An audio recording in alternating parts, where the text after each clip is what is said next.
So I think for us at Education Development Trust and our work in Kenya, what we think is that the work we've done in some of the hardest places has shown that you can make a difference.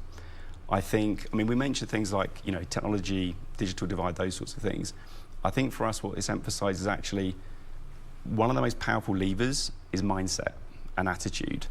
Another really powerful lever is capacity. So actually training people, supporting them, giving them mentorship at the school level for teachers, school leaders on coaching. So what we think, for us over the next year, what we really want to try and do is work with our partners in government to see how we can take some of that learning to impact on more girls. We've been working with 70,000 girls for the last 8 years. We'd like to work with more. We want to have more impact. And we think that there are methods, there are approaches that can do that. But there are barriers that we need to think about addressing. So I think over the next year, what that also links to is political commitment.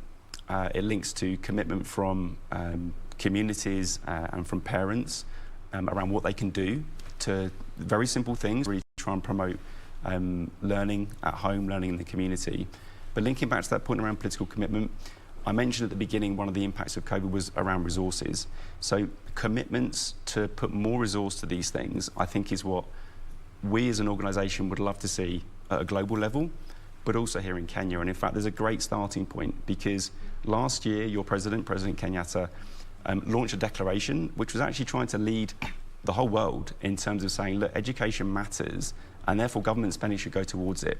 So a commitment to spend 20% of government spending on education, but putting the focus on making sure it's good quality and also equity, to make sure that it was focused on the communities and learners that need it most, including girls.